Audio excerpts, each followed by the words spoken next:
So, welcome to Singapore. Thank you very much. Can you tell us a little bit about your main goals and objectives for coming to Singapore and particularly from this week? Yeah, so actually this is the first time that Alephium participate in Token 2049 and go to Singapore. For us, what was important is to kind of meet in person some of our partners, ongoing discussions also that we have, because kind of in a digital world and digital industry, meeting people in person kind of really helps unlock certain discussion project and things like this. So it's been very successful, honestly, for us, those 2 short days. Fantastic. You've been at several panels and you've given some talks, right? So what are the key takeaways of those conversations and talks you've had that you can share with us for those who couldn't attend, of course? So from the side event that I attended and the event that I was part of, I could see a lot of discussion around, we've seen a lot of fragmentation into the industry, fragmentation of liquidity, fragmentation of user experience, and how can we bring this all back together and really, so that was a big topic. Also about, I think Vitalik's speech yesterday, also a lot of people talked about it, but one of the key points he said that we are no longer early to crypto, but we are early to crypto being usable. And I think user experience, developer experience has also been a very big topic. So let's talk about Alephium. Is that how I pronounce it? Yes, that's okay, perfect. Perfect. I'm nailing all the pronunciations. Yeah, today, so right? far you've been 10 out of 10. Awesome. Can you tell us a little bit about your journey into the crypto world and what ultimately led you to joining Alephium? Yeah, so I discovered crypto in 2017, December 2017, when I joined a Swiss crypto exchange. So my first experience into crypto was a bit painful because I joined right when Bitcoin hit 20,000 for the first time and when the scalability challenges of the industry were first intensely felt with the CryptoKitty on Ethereum. And so that was kind of my baptism by fire to joining into the crypto ecosystem. I spent a few years into that exchange, and then I had worked previously in a different industry with some of the core contributors of Alephium. And when I went to check out what they were doing, it turns out they needed someone that was not a dev to take care about everything that was not development related. And this is what I do at Alephium, and that's kind of how I joined in the middle of 2021, just a little bit before Alephium mainnet launch. Awesome. And what is your current role at Alephium, actually? You could say I'm the COO. I'm basically in charge of everything that is not development related or marketing. So I really work on ecosystem development, developer relationship, and then all of the boring admin, legal, and administrative things that go around that also you have to deal with in a project. How big is the team, actually? It's pretty small, so we really want to keep the core team quite lean. So we have 15 people. A few people are not full-time, so we will be around 10 to 12 full-time equivalent in the core contributor. But this is kind of an intentional design because one, it allows us to be very lean, and we've been able to actually deliver pretty fast quality work, but also it's a path to ensuring that we really decentralize in the long term kind of the ecosystem. We really want to empower the ecosystem to shape what Alephium will become, because at the end of the day, we are building for people to use what we do, and it's important that the people who use Alephium also feel empowered to evolve it further.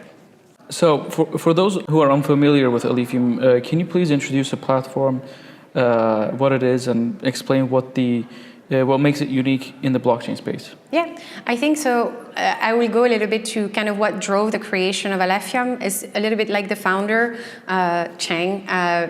He wasn't super happy with the direction that Ethereum was taking when it came to the sharding roadmap, and he first focused into proposing a better scalability solution, but it was also around 2017 with the advent of DeFi, and he realized that with most of the industry going in the direction of account-based proof-of-stake kind of realm, technology family, there was a big gap and not really an alternative to this. And this is kind of what he wanted to bring with Alephium, a true alternative, resilient and sustainable infrastructure for decentralized application smart contracts and asset and tokens. And we've made the choice of building a little bit on the counter of what the industry trend was at the time. So we are in the big family of UTXO and proof of work, but we have really 3 big innovations. On the scalability side, we are a sharded chain, but because we do this on the UTXO model, we can do it in a much more user experience friendly. So no matter how and where you're transacting on Alephium, it's always on a single step, always on chain. You never have to do cross-chain transaction, which is a great increase in user experience when it comes to sharded network. And that allows us to natively scale up to 10,000 TPS on the layer 1 while actually being a proof of work chain. And that kind of takes me to one of the other innovation, which is called proof of less work. So we do believe in proof of work being the more robust consensus when it is when you want to ensure decentralization. But the founder really wanted to see, can we optimize it? Can we make it more energy efficient? And that's basically what proof of less work is. It reduces the energy consumption of the network by 87% at large scale without reducing security by using kind of to be brief, basically we are a classic proof of work up until a certain point, and past that point, it's kind of a mix of proof of work and proof of burn, so of physical and digital security. So you have to burn coin up front, in addition to providing computing power to be able to mine a new block. Interesting. I like that spin on proof of work. Proof of less work, yeah. Yeah, we actually have, I think, one of our biggest. So those are kind of the one people understand quickly. I feel like the biggest one is also our development environment. So we have a model called the stateful UTXO, which means our smart contract have state. They are fully programmable, so you have kind of the flexibility and expressivity of smart contract like people are used to on the account model, but you retain the security for asset of the UTXO model. So it's faster, easier to write secure smart contract. We completely eliminate a lot of the attack vector that plague DeFi specifically, but also other area. For example, reentrancy attack are not possible on Alephium by design. We also made it that flash loan are not possible, even though they are not necessarily malicious, but they haven't always been used for good. Also resolve kind of this pre-approval mechanism as well. So that's the part I'm the most excited about, because I think people really underestimate how challenging it still is to, for even experienced user to navigate the space safely, whether you're a user or a developer. In terms of ecosystem growth, what areas or sectors within Alephium are seeing the most activity and engagement? I want to say DeFi right now. I feel it's a little bit natural, because also if you look in the space, DeFi and kind of anything linked to finance to some extent is where you see the most lasting adoption. So this was kind of the first primitive that you kind of see developed into the ecosystem. So this is also true for us. But we're also seeing a little bit of gaming, obviously NFT, a little bit of, I don't know what is the right way to describe this, like a few small DeFi gambling games, Launchpad, of course. So we have a little bit of everything, but I would say DeFi would be the primary, what came first. Interesting. How does Alephium position itself within the DeFi space, and what makes it particularly suited for DeFi applications? I want to say security. There's two things, security, but also the ease to get that security. So again, the UTXO model inherently brings a lot of security when it comes to asset management, because tokens, in our case, and it's the case for most UTXO chain that supports tokens are first-class citizen, which means it sounds weird because we're in a digital world, but they actually exist on chain. They are not a field into a smart contract. So once a token, even if it's been issued by a smart contract, is in your wallet, even if the smart contract disappears, the asset stays there, because they are what you call first-class citizen. It also makes it a lot easier to develop, because at the protocol level, all assets are treated equally, whether it is the native coin, Alph, or Alephium, if you do the full name, or any token that has been issued. Again, we talked about this before, reentrancy attack, like kind of this very cumbersome pre-approval step that you have on EVM chain, where you have to pre-approve and often a limited amount to interact with a smart contract. We completely got rid of that to really facilitate the experience of both developers and users. Looking back, can you share the history of DeFi on Alephium, and how has the platform evolved over time? What milestones have been achieved? Yeah, so Alephium supported smart contract from day one, from the first day of mainnet launch, but obviously the environment around this wasn't as developed as it was today. So a first big chunk of work was really working on the SDK, which makes it a lot easier for builders to come and interact with the chain. We've made a lot of improvement as well to the virtual machine, and that kind of culminated into a first network upgrade that we had in March 2023.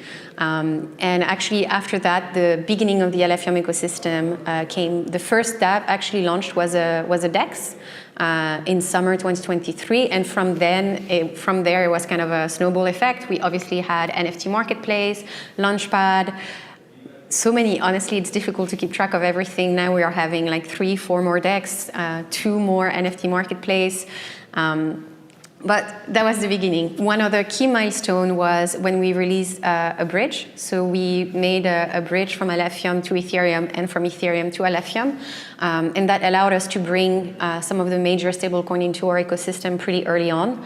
So USDT, USDC, basically any asset that lives on Ethereum can be bridged over to Alephium and vice versa.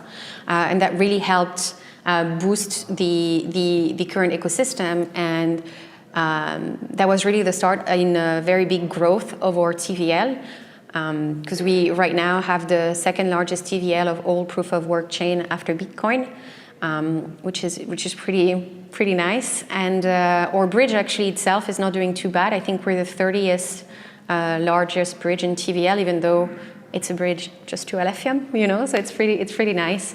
We had also a first hackathon in February, where we had over 100 people participate, project really coming from a lot of different ecosystems, and really kind of demonstrating and confirming to us that it was actually pretty easy to pick up the Alephium tech, even though, you know, we have our own smart contract language, our own virtual machine. But it's been designed to be easy to be learned by someone new, and the hackathon really helped us confirm that. And the hackathon actually tripled the number of projects that existed at Alephium at the time. And from then again, it continued to really grow. One other key milestone was the arrival of Oracle. We are a non-EVM chain, so getting a lot of those services onto Alephium are a little bit more challenging. But we have the first Oracle that was launched, I think, around a month ago, and that will really kind of fit into a second wave for our ecosystem. Like obviously, especially in DeFi, the classic like lending, over-collateralized stablecoin, perpetual DEX, and obviously many others as well. Fantastic. With DeFi continuing to grow, what are some of the upcoming projects and developments in Alephium's ecosystem that you're most excited about? I mean, honestly, there's so many things. I think one of an over-collateralized stablecoin with lending, kind of similar to MakerDAO, but with also some of its own trick that is coming, that people are very looking forward to. We also had like some pretty interesting like peer-to-peer protocol, leveraging the UTXO model to really have trustless peer-to-peer protocol when it comes either to classic OTC transaction, but also peer-to-peer lending. There's a few RWA project coming as well, some of them linked to mining that I think a lot of people are looking forward to. We are actually going to expand our bridge to other chain. So with this will come some stable swap related development and primitive as well. So yeah, that's a lot of things. We've heard about ASICs being used in the Alephium ecosystem. Can you describe to our audience what ASICs is? Yeah. And also following that up, why they're important to Alephium's ecosystem? Yeah, so Alephium being a proof of work chain means that new blocks are being mined and validated proposed by miners. And so usually a chain starts to be GPU compatible. So pretty much everyone on their computer has a GPU and to some extent can contribute to a network and mine to a network. And usually if you are ASIC friendly, the history of evolution is like you'll have GPU, which is multi-purpose hardware that you can use for many things, but you can use it to mine. And this is non-specific. You can mine pretty much any coin that is GPU mining. So you could mine Alephium, very long time ago, you could mine Bitcoin, and you can use it for many different things. Then you have a first step of specialization, like FPGA, that are programmable, a little bit more specialized, and then you have the highly specialized chip, which are ASICs. So this is hardware that is very specifically and optimized to mine a specific mining algorithm. And in our case, we use Blake 3. So dedicated ASIC had to be built for Alephium. And so it's important for different things. ASICs are usually extremely powerful, so it helps increase the hash rate of your network, and therefore, to some extent, increase the security, because the higher the hash rate, the more computing power you need to potentially do a 51 attack or things like this. It's also, because it's specialized hardware, it makes the miner more faithful to your chain, because they are investing into a hardware that is specific to your chain. It's not like they can unplug it and plug it somewhere else. So it gives you a little bit more sustainability into your hash rate, basically. And I think the last point is also, it's an extremely strong show of faith from the mining industry, because developing a specific ASIC takes a lot of time and resources from the manufacturer perspective. So they usually do this if they believe in the ecosystem. And they believe this is going to be profitable for them. And so we had Bitmain, which is the largest ASIC manufacturer, that announced their ASICs, and now they are plugged on chain now. This summer, we also had actually Gold Shell. They do home miners, so smaller miners that people can run at home. Was the first one to release in April. We also have Ice River that also launched their ASICs, and there are a number of other ones also coming as well. So it's very interesting. Yeah, sounds like it. Excited to learn more about the ASICs. And how can someone get involved in ASIC mining on the platform, actually? So ASIC mining is a little bit, again, there's kind of two types. You have ASIC miner that what you call home miners. So you can plug them on normal electricity circuits, and they are very powerful. Usually they're more accessible when it comes to pricing, and you can plug them at home.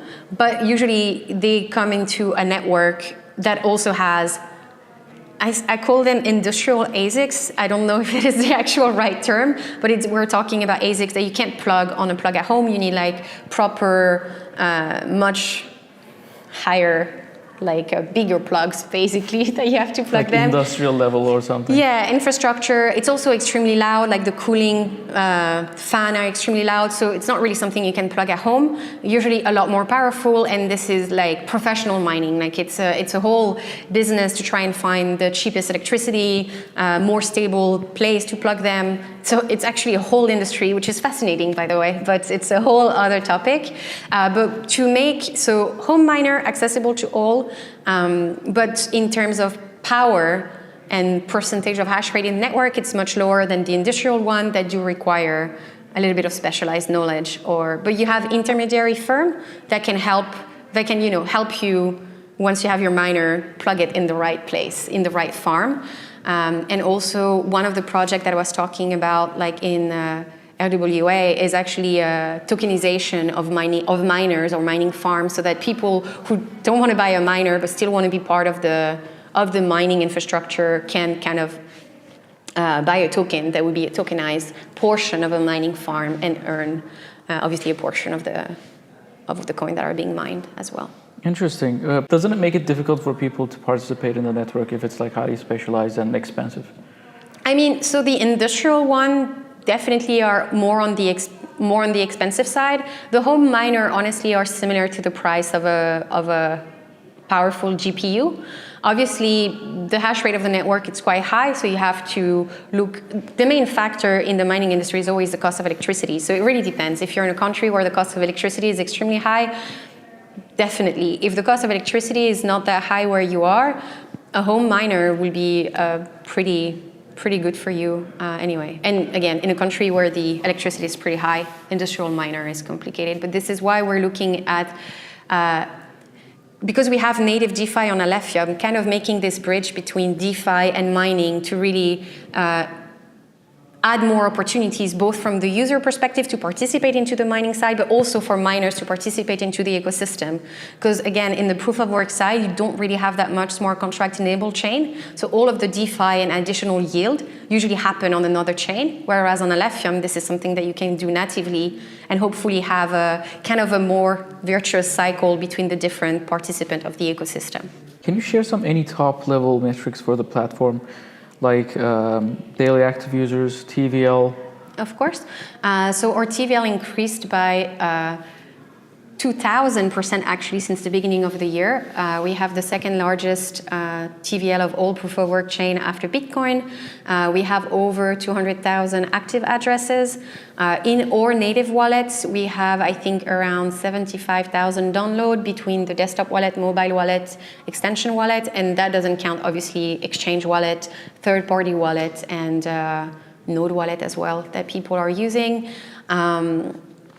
I'm trying to think of another really nice metrics to tell you, but we also have a pretty big increase on the number of projects really that are deploying on chain every time as time passes.